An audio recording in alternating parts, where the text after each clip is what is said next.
Gold, trusted gold buyers. మీరు తాకట్టు పెట్టిన బంగారాన్ని విడిపించి ఈ రోజు ఉన్న మార్కెట్ ధరకు కొనబడను.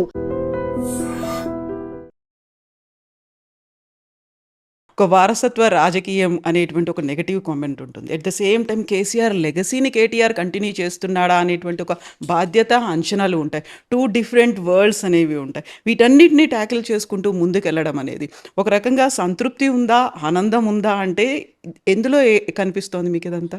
అంటే కొన్ని సందర్భాల్లో బాధ అనిపిస్తుంది.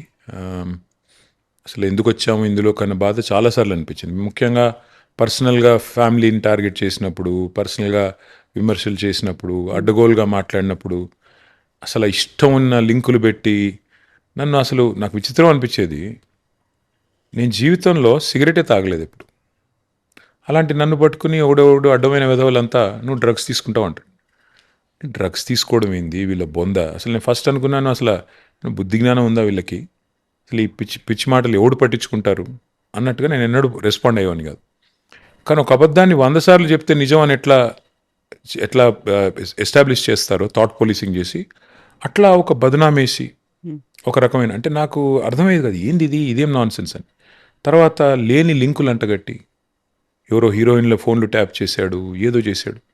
అసలు నాకు అర్థం కాలేదు ఎక్కడ చేశాము, ఎవరిని చేశారు, ఎవరితో హీరోయిన్లతో ఇష్టం ఉన్న సంబంధాలు అంటగట్టి సోషల్ మీడియాలో దుష్ప్రచారాలు చేస్తుంటే వాళ్ళ కాపురాలు కూలడానికి కూడా మీరే కారణము అనే ఒక మాట. అదే అంత చండాలమైన మాటలు స్వయంగా మంత్రులే మాట్లాడుతుంటే, ముఖ్యమంత్రి గారు మాట్లాడిస్తుంటే అర్థమయ్యేది కాదు ఏంది ఎందుకు వచ్చాము ఈ దరిద్రంలోకి అని. అప్పుడప్పుడు ఆ బాధ ఉంటుంది.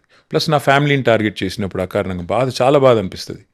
కానీ మళ్ళీ ఎప్పుడన్నా మంచి పని చేసి ఏదన్నా కొంత ప్రజల నుంచి అప్లాజ్ వచ్చినప్పుడు, లేదా ఇట్లా అఫెక్షన్ కనబడ్డప్పుడు చాలా సంతోషం అనిపిస్తుంది. సో జీవితం లాగానే అది అంటారు చూడు, ఉగాది పచ్చడిలాగా షడ్రుచుల సమ్మేళనం అంటారు కదా.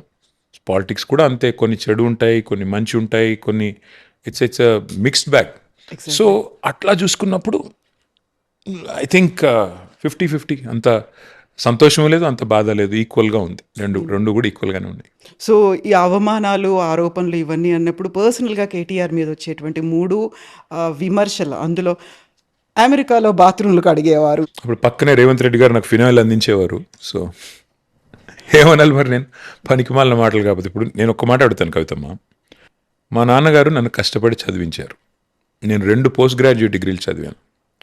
ఒకటి masters in biotechnology, all India entrance రాసి, దేశంలో 16 యూనివర్సిటీల్లో మాత్రమే బయోటెక్నాలజీ ఉండేది అప్పుడు. జవహర్లాల్ నెహ్రూ యూనివర్సిటీ అప్పుడు టెస్ట్ పెట్టేది.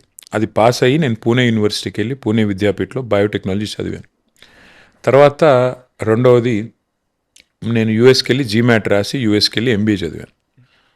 సో ఇప్పుడు నేను అమెరికాలో బాత్రూమ్లకు అడిగానంటే ఎవరి బాత్రూమ్లకు అడిగాను?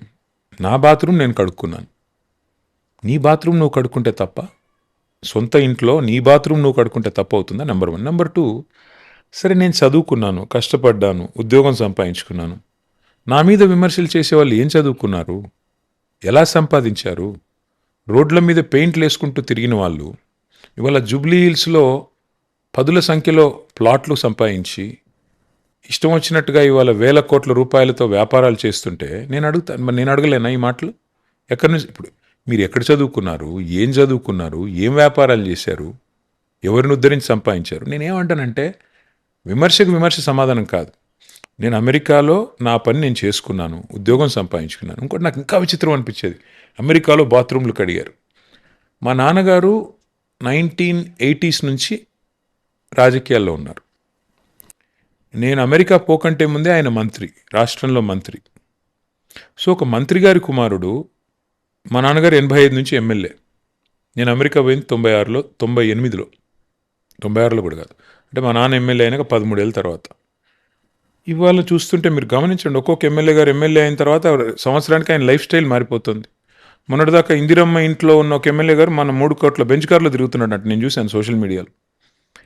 నేనేదో మొత్తం పూర్తిగా అడ్రస్ లేని వాడిని, చదువుకోని వాడిని, రోడ్ల మీద ఆవారాగా తిరిగేవాడిని, రోడ్ల మీద పెయింటింగ్లు వేసుకుంటూ తిరిగేవాడిని అయితే కాదు కదా.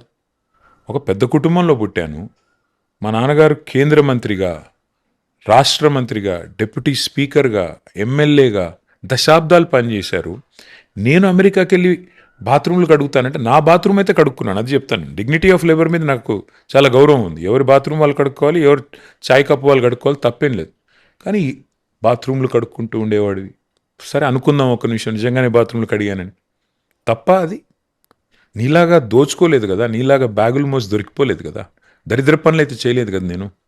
So I'm proud of what I am. చదువుకున్నాను, కష్టపడ్డాను, ఉద్యోగం చేశాను. ఇవాళ మాట్లాడుతుంటారు కొంతమంది నాయకులు, జీవితంలో ఒక్క పోటీ పరీక్ష రాయనోడు, జీవితంలో ఒక ఇంటర్వ్యూ ఎదుర్కొనోడు, జీవితంలో ఒక ఉద్యోగం చేయనోడు, వాళ్ళు కూడా పెద్దగా 2 లక్షల ఉద్యోగాలు ఇస్తాము అని మాటలు మాట్లాడుతుంటే నాకు అర్థం కాదు. సో ఫస్ట్ అడిగాను, సెకండ్ ఆల్రెడీ మీరు చెప్పేశారు. అడిగండి, అన్నీ అడిగండి. పర్లేదు కదా. సో బలవంతంగా మిమ్మల్ని పాలిటిక్స్లోకి లాక్కొని వచ్చారు, బెదిరించారు అని. ఇన్ఫ్యాక్ట్ నేను కేసీఆర్ గారికి తెలియకుండా నేను రాజకీయాల్లోకి వచ్చా. ఇన్ఫ్యాక్ట్ 2006లో కరీంనగర్కి రాజీనామా చేస్తే సారు, ఆ రోజు నేను ఉద్యోగం చేసుకుంటున్నా. ఇది 2006 ఆగస్ట్ అనుకుంటా. అప్పుడు మా బాస్ని అడిగాను. అప్పుడు మా బాస్ సింగపూర్లో ఉండేవాడు, నేను ఇండియాలో, నేను I was heading south Asia. మా బాస్ని అడిగాను 2 months లీవ్ కావాలి. ఆయన అన్నారు 2 months నువ్వు లేకుండా కంపెనీ నడిస్తే మరి నువ్వెందుకయ్యా అన్నారు. కరెక్టే కదా, లాజికే కదా. సో నాకు కూడా ఐ గాట్ ద మెసేజ్, మరి అటో ఇటో తేల్చుకోవాలి. ఆ రోజు కరీంనగర్లో కనుక కేసీఆర్ గారు ఓడిపోతే తెలంగాణ ఉద్యమమే లేదు, తెలంగాణ వాదమే లేదు అనే పరిస్థితి. మరి ఆయన పాపం, ఆయన కోసం ఎంతోమంది పిల్లలు రోడ్ల మీద తిరుగుతుంటే, ఎంతోమంది బిడ్డలు ఆ రోజు తమ ఉద్యోగాలకు సెలవులు పెట్టి వచ్చి పనిచేస్తుంటే, నేను ఇంట్లో ఉన్న దూరం ఉండడం అనేది నాకు సమంజసంగా అనిపించలే. పోయినా సార్కి చెప్పకుండా రాజీనామా చేసి 2 months పనిచేశాను. కొంత కాంట్రిబ్యూట్ చేశాను. నేను ఏదో అవలేదో అయిందనను, మేబీ 1-2 ఓట్లు వేయించి ఉంటా, ఎంతో కొంత యాడ్ చేసిన. నాకు ఆ తృప్తి ఉంది. అక్కడి నుంచి ఎన్నిక గెలిచిన తర్వాత చెప్పిన సార్కి, సార్ నేను రాజీనామా చేసినా మీతో పని చేస్తాను. బాగా కోప్పడ్డారు. ఏం అవసరం ఉండింది, ఎందుకు అనవసరంగా, ఎందుకు, నేను ఉన్నాను కదా, పని చేస్తున్నాను కదా, మళ్ళీ నువ్వేంటి అన్నారు. సో ఐ లిటరలీ నన్ను ఎవరు బలవంత పెట్టలేదు. నేనే ఇన్ఫ్యాక్ట్ చెప్పాలంటే కేసీఆర్ గారిని బలవంత పెట్టి రాజకీయాల్లోకి వచ్చిన. గేట్ క్రాష్ చేసుకుని వచ్చిన నేను. నాకెవరు ట్రైనింగ్ కూడా ఎప్పుడు ఇవ్వాల. కేసీఆర్ గారు అండర్ ట్రైన్డ్ కాదు నేను కేవలం ఆయన చూసి నేర్చుకున్నదే తప్ప, ఆయన నాకు కూర్చోబెట్టి ఇలా మాట్లాడాలని చెప్పింది లేదు. ఆయన చూసి నేర్చుకున్నదే. ఆయన మాట్లాడుతుంటే చూసి నేర్చుకుంది. ఆయన ఆఫ్కోర్స్ ఇంకా డిఎన్ఏ ఉంటుంది, జీన్స్ ఉంటాయి కాబట్టి ఆటోమేటిక్ కొన్ని లక్షణాలు వస్తాయి. బట్ ఎక్కువ వరకు చూసి నేర్చుకుందే తప్ప ఆయన ఎక్కడ కూడా ఆయన బలవంతంగా పాపం తేలేదు. సో వ్యక్తిగతంగా మీ మీద ఎన్ని విమర్శలు వచ్చినప్పటికి కూడా ఫ్యామిలీ పరంగా కూడా వస్తూ ఉంటాయి మిమ్మల్ని, లైక్ శైలిమ ఫ్రమ్ ఆంధ్ర అనేదో, లేకుంటే హిమాంశు గురించో, ఏమనిపిస్తుంది అప్పుడు? బాధ అనిపిస్తుంది. ఇప్పుడు అందుకే అంటున్నా కదా, ఇప్పుడు మరి శైలిమ ఫ్రమ్ ఆంధ్ర అంటే మరి అదెవరో చెప్తే బాగుండేది. అమ్మాయిది ఎవరు నాకు తెలిసి అయితే, అమ్మాయిది హైదరాబాదు, తర్వాత అంతకంటే ముందు వాళ్ళ పేరెంట్స్ అంతా రామాయంపేట, మెదక్ జిల్లా. మరి అంతకంటే ఏం చెప్పాలా, అట్లా అయిపోయింది పరిస్థితి. ఇదిగో పులి అంటే అదిగో తోక దేశం మనది. అందులో ముఖ్యంగా ఎవరు పడితే వాళ్ళు సోషల్ మీడియా వచ్చిన తర్వాత ఏది పడితే అది మాట్లాడవచ్చు, వాక్ స్వాతంత్రం. ఏం చేద్దాం?